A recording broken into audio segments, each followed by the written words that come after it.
왜 어떤 사람들은 평생 돈 걱정 없이 살고 어떤 사람들은 아무리 벌어도 항상 돈이 부족할까요? 이 질문에 대한 해답을 무려 6천년 전 바빌론의 현자들이 남긴 고대 금융 원칙에서 찾을 수 있습니다. 오늘 소개할 책 바빌론 부자들의 돈 버는 지혜는 단순한 부자 되기 전략이 아니라 시간이 흘러도 변치 않는 돈을 다루는 법칙을 알려줍니다. 이 영상에서는 실제 돈을 불리고 빚을 갚은 두 사람의 사례를 통해 부자의 길을 현실적으로 풀어보겠습니다. 영상을 끝까지 보시면 여러분도 부자가 되는 가장 확실한 길을 알게 될 겁니다. 먼 옛날 바빌론이란 도시에 아카드라는 사람이 살고 있었습니다. 그는 가난한 장사꾼의 아들이었습니다. 필경사였던 아카드는 매일 밤늦도록 일했지만 삶은 나아지지 않았습니다. 그러던 어느 날 알가미쉬라는 대금업자에게 법전을 복사해달라는 요청을 받았고 아카드는 그에게 부자가 되는 법을 가르쳐 달라고 했습니다. 그 대금업자는 밤을 꼬박 새워 복사본을 완성한 아카드가 마음에 들었습니다. 부자가 되는 첩경은 간단하네. 버는 것보다 덜 쓰게. 자네가 번 돈의 일부를 반드시 저축하게. 그럼 자네는 언젠가는 반드시 부자가 될 걸세. 그게 전부입니까? 그것만으로도 가난한 양치기를 지금의 나로 만들어주기에는 충분한 일이었네.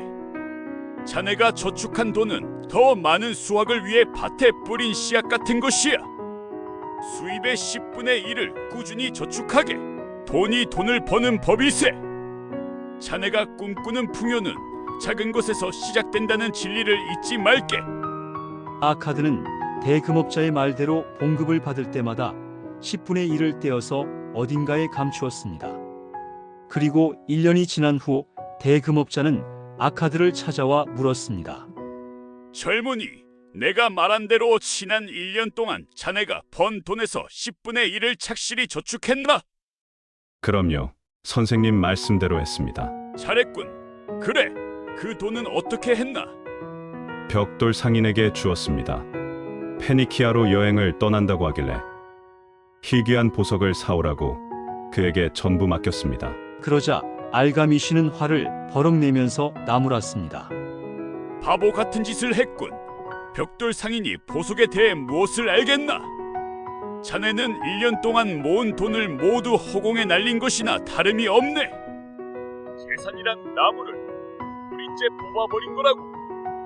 하지만 그렇다고 낙심하지는 말게. 나무를 다시 심게. 다음에라도 보석에 대해 조언을 얻고 싶다면 보석 상인을 찾아가게. 양에 대해 알고 싶다면 목동을 찾아가게. 그의 우려는 곧 현실이 돼 돌아왔습니다. 벽돌 상인은 보석처럼 보이는 유리 조각을 잔뜩 들고 왔습니다. 그로부터 다시 1년 후 대금업자는 아카드를 찾아왔습니다. 그래, 지난 1년 동안은 어떻게 지냈나? 많은 발전이 있었나? 그렇습니다. 선생님 말씀대로 착실히 모았습니다. 그렇게 모은 돈을 방패 상인에게 빌려주었습니다. 그리고 넉 달마다 이자를 받고 있습니다. 잘했군. 그래, 받은 이자는 어떻게 쓰고 있나? 덕분에 달콤한 꿀과 포도주, 맛있는 빵을 즐기고 있습니다. 그리고 진홍빛 옷도 한 벌 샀습니다. 다음번에 받는 이자로는 제가 타고 다닐 당나귀를 사려고 합니다. 그러자 알가미쉬는 어이가 없다는 듯이 웃었습니다. 힘들게 모은 돈에서 도단한 새싹을 닥치는 대로 먹어치우고 있구먼. 그 새싹이 자네에게 어떤 도움을 줄지 생각이라도 해보았는가?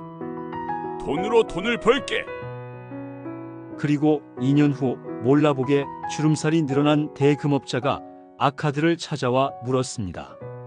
아카드, 자네가 꿈꾸던 재산을 모았나? 제가 원하는 만큼은 아직 아닙니다. 하지만 어느 정도는 모았습니다. 돈이 돈을 벌어주고 있습니다. 그래, 내가 어떤 교훈을 가르쳐 주었던가? 버는 것보다 덜 쓰라. 번 돈의 일화를 반드시 저축하라. 합당한 경험을 가진 사람에게 조언을 구하라. 돈으로 돈을 벌어라였습니다.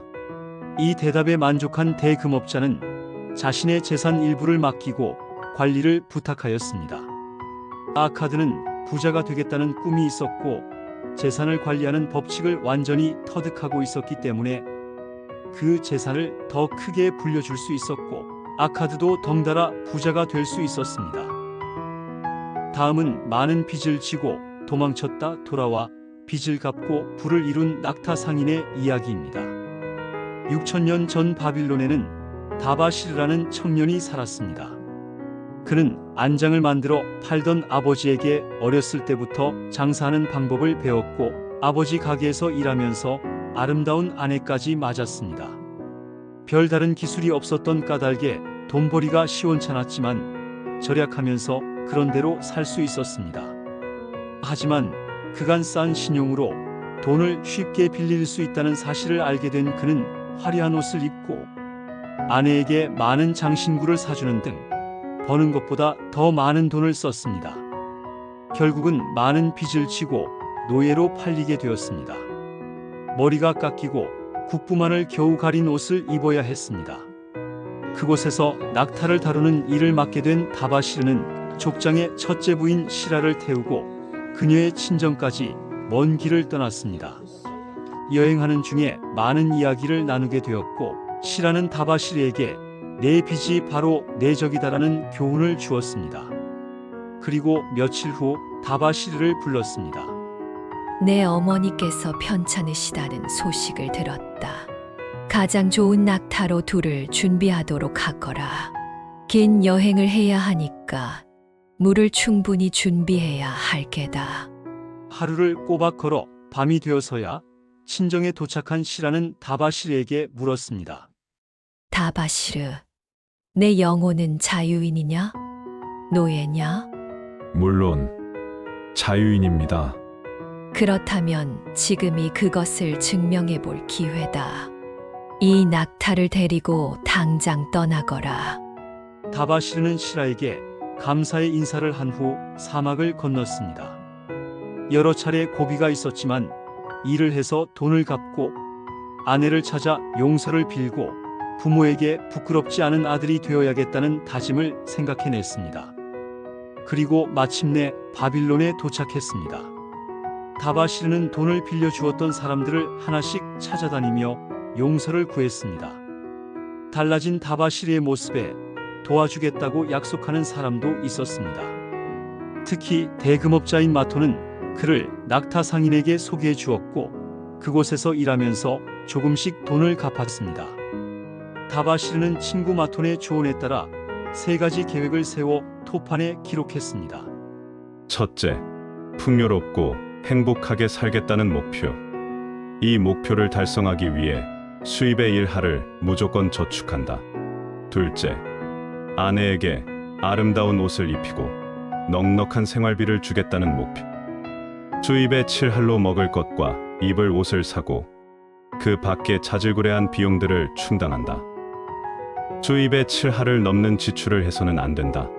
셋째, 번 돈으로 빚을 갚겠다는 목표. 매월 수입의 2할을 쪼개서 돈을 빌려준 사람에게 조금씩이라도 갚겠다.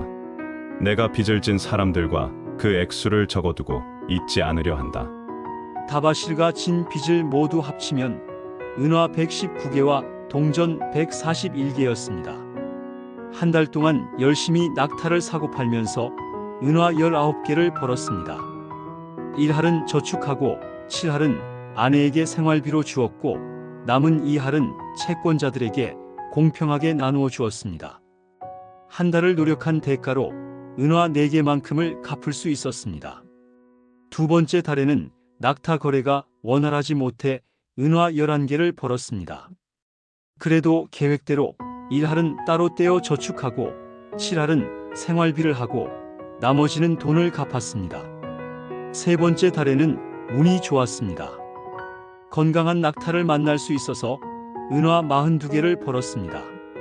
마침내 12달이 되었을 때 다바시르는 모든 빚을 갚을 수 있었습니다.